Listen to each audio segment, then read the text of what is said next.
রাষ্ট্রীয় বৈধতা দেওয়া দরকার, না হলে তো পরবর্তী সময়ে এদের তো আতঙ্কের মধ্যে দিন কাটাতে হবে। কাজেই এইটার জন্য এই ঘোষণাপত্রটা খুব জরুরি ছিল, এবং এটা আমি মনে করি আরও অনেক আগেই করা যেত, আগেই করা উচিত ছিল। এটা সাধারণত যেমন আমাদের স্বাধীনতার ঘোষণাপত্র, এটা কিন্তু ঘোষণাপত্রের উপর ভিত্তি করে কিন্তু যুদ্ধটা হয়েছে। তখন এটা তো আর ঘোষণাপত্র আমাদের আন্দোলনে আগে করা যেত না, কিন্তু আন্দোলনের পরপরই অগাস্টে ঘটছে, এবং আপনার ছাত্ররা তো তখন এনসিপি হয় নাই, এনসিপি হওয়ার আগেই তো তারা দাবি করছে যে ঘোষণাপত্র দাও, এবং শেষ পর্যন্ত তারা 31শে ডিসেম্বর শহীদ মিনার পর্যন্ত যে আমরাই ঘোষণা করবো যদি আর কেউ না করে। গভর্নমেন্ট ডেকে কি বললো যে তোমরা রাখো, আমি সবার সঙ্গে আলাপ করে 15 দিনের মধ্যে করতে সরকারি দিবে। তারা কিন্তু 15 দিনের একটা টাইম লাইন দিয়েছিল, সেই 15 দিনের কাজ তারা 7 মাসে করছে, দেরি হয়েছে। এবং এই গভর্নমেন্ট সম্বন্ধে আমি একটা সবসময় কথা বলি, এটা একটা নন সিরিয়াস টাইপের গভর্নমেন্ট, যে কাজটা 15 দিনে করা যায়। কারণ 15 দিনে করা না গেলে ওনা 15 দিন টাইম দিলেন কেন, করা যায়। এটা আহামরি কোনো কাজ নেই, যা পড়লাম তো যে জিনিসটা লেখা হয়েছে এটা করতে 15 দিনের বেশি লাগে না। এবং পলিটিক্যাল পার্টিগুলিকে তারা ওই ঘোষণাপত্র পাঠাইছিল, আমি যতদূর জানি কোনো পলিটিক্যাল পার্টি এটাকে নিয়ে বসে থাকে নাই, ওইরা ওকে করে দিয়ে দিচ্ছে, কিছু 2-1টা হয়তো চেঞ্জ করছে, শব্দ চেঞ্জ করছে, দিয়ে দিচ্ছে। এটাকে নিয়ে 7 মাস ডিমে তা দেওয়ার মতো বসে থাকার কোনো প্রয়োজন ছিল না। কিন্তু তারপরে আমি বলবো দেরি হোক, কিন্তু কাজটা তো হয়েছে, এটা দরকার ছিল। তারপরে এটা কি প্রয়োগ হবে না হবে সেটা বেশি প্রয়োজন ছিল, নাকি সার্বিকভাবে নতুন বাংলাদেশের যে রূপরেখা বা নতুন কি কেমন দেশ চাই, কেমন রাষ্ট্র চাই, তারও একটি দিক নির্দেশনা? না, তার দিক নির্দেশনা এখানে খুব বেশি একটা তো নাই, এখানে মোটামুটি ওইটাই। ওই আপনার এই ঘোষণাপত্রটা হলো গত জুলাই আন্দোলনটা কেন প্রয়োজন ছিল আমাদের জাতির জন্য, মূলত এটাই কিন্তু ওখানে আছে। তারপরে ওখানে কথা প্রসঙ্গে আনা কিছু আছে, কিন্তু মূল কথাটা কিন্তু ওইটাই। এবং এটা আরও আগে প্রয়োজন ছিল, তারপরে হয়েছে। এবং উনি যেভাবে করেছেন, মানে সমস্ত পলিটিক্যাল পার্টি লিডারদেরকে পাশে নিয়ে, আমি মনে করি এটাই গভর্নমেন্টের অ্যাচিভমেন্ট। কারণ সব পার্টিকে কিন্তু ওরা পাশে উনি দাঁড় করাতে পারছেন। তার মানে কি, এটা একটা সার্বজনীন ঘোষণা হয়েছে আমি মনে করি, এবং এটা আমি মনে করি এটা খুব ভালো। তবে লোক সংখ্যা হয়তো আবহাওয়া জনিত কারণে হয়তো একটু কম হয়েছে, আর একটু হলে ভালো হইতো।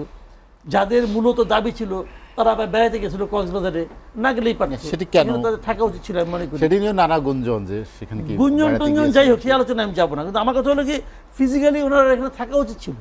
এই সময়ে ওনারা টায়ার্ড হয়ে গেছেন, যে ওখানে যাই একটু ঘুরে আসি, ঘুরে আসার জন্য ওই কক্সবাজার পর্যন্ত যাওয়া এটা একটু অশোভন লাগছে আমার কাছে আর কি।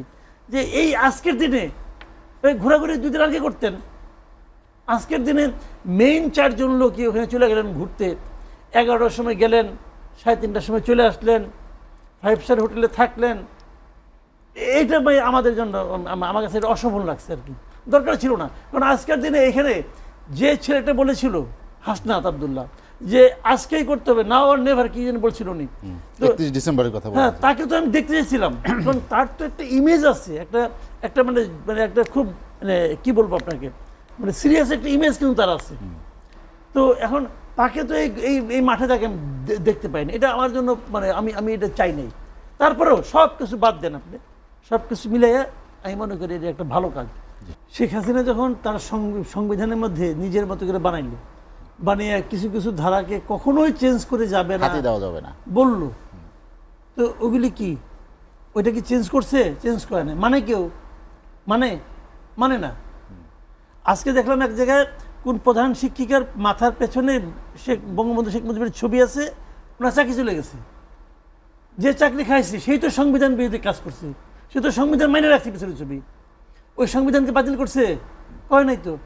আবার এই দেখেন ঘোষণাপত্রের মধ্যে কিন্তু লেখা আছে যে ডক্টর ইউনূসের সরকারটা গঠিত হয়েছে, এটা সংবিধান মেনে সরকারটাকে প্রতিষ্ঠা করা হয়েছে।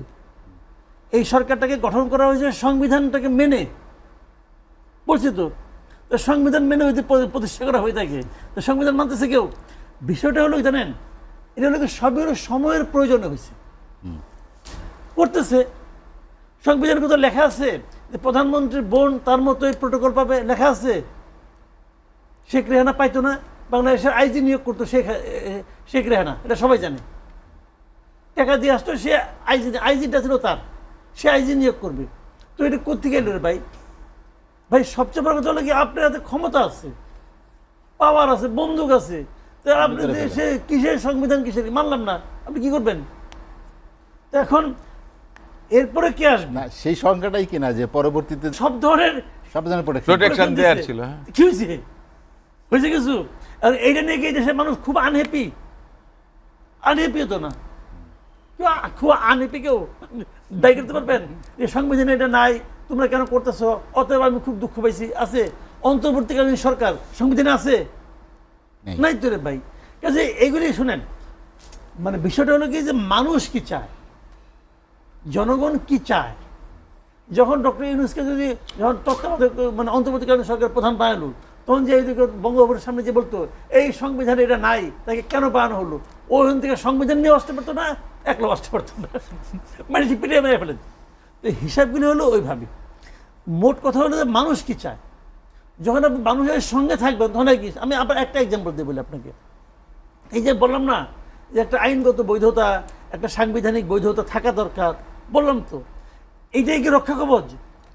না তো। আপনি 75-এ কথাটা ধরেন, আমি একটা উদাহরণ দিয়ে বলি। 75-এ ঘটনাটা ধরেন। 75-এ বঙ্গবন্ধুকে সব পরিবার মেরে ফেলল। মারার পরে ওই 75-এর জুলাই, অগাস্টে মারলো। তো অগাস্ট, সেপ্টেম্বর, অক্টোবর, নভেম্বর এই লোকগুলো তো ছিল হিরো। এই লোকগুলি হিরো ছিল না। এবং তাদের যারা বেনিফিশিয়ারি গভর্নমেন্ট, ধরেন বিএনপি, মোস্তাক গভর্নমেন্ট ধরেন, প্রথমে মোস্তাক গভর্নমেন্ট ইন্ডিপেন্ডেন্ট দিল, তারপরে বেনিফিশিয়ারিকে বিএনপি গভর্নমেন্ট এসে তাদেরকে ভালো ভালো পোস্টিংও দিল।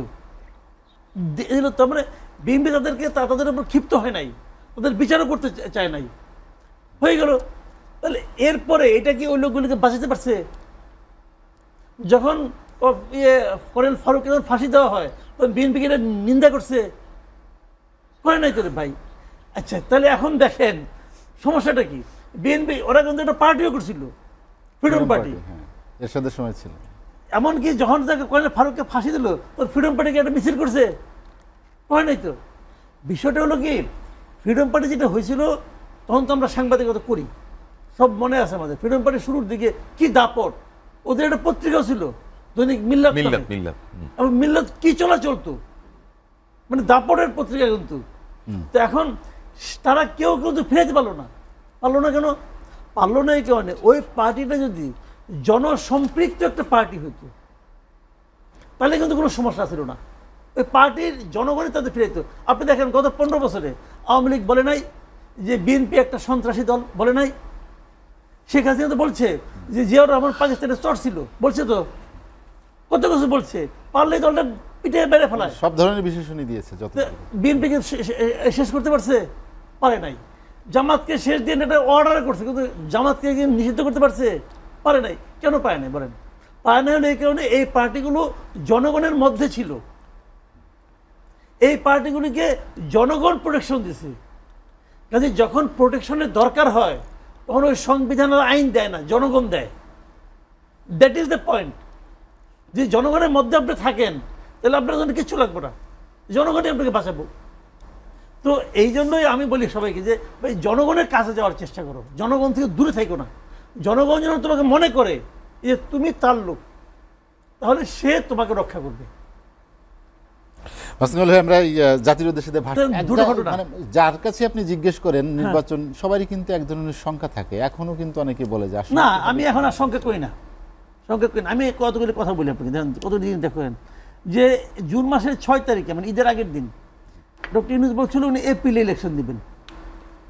তো উনি এপ্রিল থেকে মোটামুটি সরলেন কবে, যেদিন উনি আপনার 13ই জুন যখন নাকি লন্ডনে বৈঠকটা করলেন, বললেন যে এটা রোজার 1 সপ্তাহ আগেও হতে পারে। যদিও তার সঙ্গে শর্ত টর্ত ছিল, তা আমি এটা নিয়ে আমাদের দ্বিধা ছিল, সন্দেহ ছিল আমাদের। বোধহয় একটা 7-5 বুঝাই দিয়ে আসছে এরকম মনে হয়েছিল। আমি বিএনপির উপরে একটু দুঃখিত হয়েছিলাম, এত খুশি হন কেন বলছিলাম এগুলি বিএনপি বুঝে দিয়ে আসছেন, বুঝে আসছেন বলছিলাম, কিন্তু আপনার সামনে বলছিলাম বোধহয় একদিন বলছিলাম। এবং এটা আমার কিন্তু অনেস্ট অপিনিয়ন ছিল। সব সমস্যার সমাধান ইলেকশন হলে হবে না, কিন্তু ব্যাপারটা কি আপনি গণতন্ত্রের পথে যাওয়ার, গণতন্ত্রের উপনীত হওয়ার যতগুলি পথ আছে, যতগুলি সম্ভাব্য পথ আছে, সমস্ত পথের প্রথম পদক্ষেপ হচ্ছে একটা নির্বাচন। নির্বাচনটা বের হতে হবে। এই নির্বাচন করে মনে করেন আমরা অসীম ভাই ইলেকশন করলাম, অসীম ভাই যাই মনে করেন উল্টাপাল্টা কাম শুরু করলো, আমার আনহ্যাপি আমি। আগামী ইলেকশন তাদের ভোট দেবো না? আমি তো বলি এত সংস্কার লাগে না রে ভাই, বা তো দুইটা সংস্কার করেন, একটা হলো নির্বাচন ব্যবস্থা আর একটা সংস্কার করেন বিচার ব্যবস্থা, বাকিগুলো অটো। দুটাই কিন্তু পরিপূরক। এই যেটা করেন বাকিগুলো অটো হয়ে যাবে।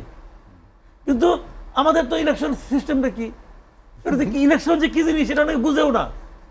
পৃথিবীর মানে উত্তর কোরিয়াতেও পর্যন্ত ইলেকশন হয়, উত্তর কোরিয়াতে একজন প্রার্থী থাকে ইলেকশন দেওয়ার সুযোগ পায়। আমাদের দেশে যেমন কমপক্ষে মানে কয়েক কোটি লোক আছে যারা ইলেকশন কখনো দিতে পারে না, জানে না ইলেকশনটা কি। আপনি যদি মনে করেন যে আমার আগে ইলেকশন দরকার নাই, আগে আমাকে এই এই বিষয়গুলো চেঞ্জ করতে হবে, যদি আপনি মনে করেন, তাহলে 1 বছর না, তাহলে 2 বছর 3 বছরের সময় অনেক কম। কারণ আপনি চেঞ্জ করবেন, দীর্ঘদিন ধরে একটা সিস্টেম চলছে, সেই সিস্টেমে আপনি কিছু চেঞ্জ আনবেন। সেই চেঞ্জগুলো যদি আপনি পূর্ব শর্ত হিসাবে বলেন, সেক্ষেত্রে কিন্তু 1 বছর তেমন একটা সময় না। কিন্তু আমার প্রশ্নটা হলো কি, সেই চেঞ্জগুলো প্রয়োজন, আমি শেয়ার করছি না, কিন্তু সেই চেঞ্জগুলো করার জন্য এই সরকার যে ক্যাপাবল, এটা আপনি কীভাবে পাইলেন প্রমাণটা? এই সরকার তো আমার কাছে মনে হয় না যে অত ক্যাপাবল গভর্নমেন্ট। দেখেন আজকে একটা ইন্টারেস্টিং কথা, সংস্কার কর্মসূচি নিয়ে আলোচনা হচ্ছে। প্রধান উপদেষ্টা জাতির সামনে ভাষণে উনি এই সংস্কার করা কার্যক্রম ঠিকঠাক মতো চলার জন্য একজন ব্যক্তির নাম উল্লেখ করেছেন, জাতির পক্ষ থেকে তাকে ধন্যবাদ জানাচ্ছেন, যেটা নিয়ে আমার বিরাট আপত্তি।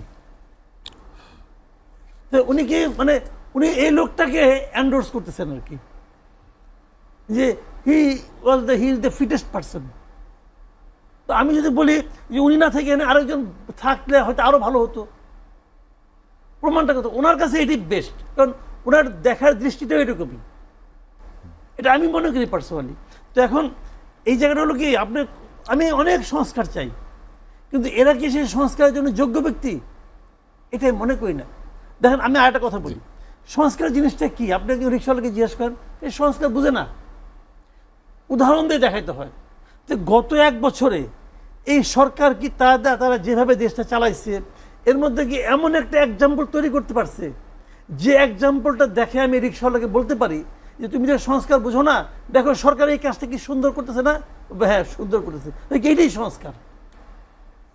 যদি এটা আমি বলতে পারতাম তাহলে কিন্তু আমি বুঝতাম যে এরা ক্যাপাবল। কি সংস্কার করবে, কি করতে চায়, তাদের মাথায় নিশ্চয় আছে। তো ওই জিনিসটা নিজেদের জীবনযাপনে, নিজেদের সরকারের মধ্যে প্রয়োগ করে দেখালেই তো পারতো, আমরা হ্যাপি হইতাম। ওনারা সেটা দেখাইতেও পারে না, দেখাতে পারে না এই কারণে যে উনি যাদের নিয়ে গভর্নমেন্টটা করছেন, এই লোকগুলি তো ওই পচে যাওয়া সিস্টেমের মধ্যে থেকে উঠছে। শুনেন, একটা সরকারের যে পরিচালনা পদ্ধতি, এটা কিন্তু আপনি হঠাৎ করে কোনো জায়গাতে এটা কিন্তু আসমানি উপায় আসবে না, নাজিল হবে না, এটা কিন্তু একটা প্রক্রিয়ার মধ্যে দিয়ে আসবে। সেই প্রক্রিয়াটা কি? সেই প্রক্রিয়াটা হলো সরকারের মূল বক্তব্যটা হলো সরকারের শক্তির উৎসটা কি? সরকারের শক্তির উৎসটা হলো জনগণ। এইটা যখন সবাই বুঝবে, এটা যখন সবাই আচরণের মাধ্যমে প্রয়োগ করবে, প্রমাণ করবে, দেখাবে, তখনই আপনি বুঝবেন যে পরিবর্তন হচ্ছে, সংস্কারটা হচ্ছে। একদিনে হবে না, একদিনে কোনো সংস্কার হয় না কখনো। পলিটিক্যাল পার্টিগুলি যারা আছেন ওনাদের এখন পর্যন্ত বলতেছেন না, কারণ একটা ইলেকশন চান, চুপচাপ ইলেকশনের জন্য মানে চুপচাপ ধমক খেয়ে চুপচাপ হাসেন, হাসি মুখে গ্রহণ করে নেন। ইলেকশনে গেলে পাশ করুক, তারপরে দেখবেন যে ওনাদের মুখে ওসিম বাইরে বলবে যে এনজিওদের সংস্কার আমরা মানবো নাকি, আমার 31 দফা নাই, তখন 31 দফা নিয়ে বসবে এই সংস্কার পাশে। ওইখানে যেগুলি মিলবে টিকচিহ্ন দিবে, আর যেগুলি মিলবে না ওগুলি আলহামদুলিল্লাহ। এখনই তো নোট অফ ডিসেন্ট দেখেন ওগুলি গেছে। আমি একটা বাক্য বলে শেষ করি। দেখেন এই সংস্কার প্রক্রিয়া যেদিন থেকে শুরু হয়েছে, সেই দিন থেকে কি বিএনপি তার 31 দফাকে স্থগিত করছে? আমি তো মনে করি এই দেশের সাধারণ মানুষ বারবার বলছে যে এটাই সব, এর মধ্যে বাংলাদেশের সাধারণ মানুষ 31 দফার মধ্যে যতটুকু জানে, এই সংস্কারের প্রস্তাবগুলি অতটুকু জানে না। কারণ এই 31 দফা নিয়ে তারা বুকলেট বাই করছে, লিফলেট বাই করছে, মানুষের কাছে গেছে, ওয়ার্কশপ করছে, উপজেলা পর্যায়ে বন্ধ করছে, জেলা পর্যায়গুলিতে তারেক রহমান সাহেব ভার্চুয়ালি যুক্ত হয়েছে। একটা জেলা পর্যায়ের একজন নেতা, সে যখন তারেক রহমান সাহেবকে ভার্চুয়ালি পায়, তো মাথায় খারাপ হয়ে যায় রে ভাই, সে কি সিরিয়াসলি নিছে। বললাম তো আমার কাছে ওই বুকলেট 2টা আসছে, আমি বললাম ভাই আমাকে আরেকটা দিচ্ছে করো আমাদের কাছে কয় কি না আমাদের দিতে বলছে আমরা সবাইকে দিচ্ছি আপনি আরেকটা নেন। আশ্চর্য ভাই, দিস ইজ রিয়েলিটি। তারা তো এটা বন্ধ করে নাই, তাদের ওটা বলছে আমরা দিচ্ছি আরো 2.5 বছর 3 বছর আগে।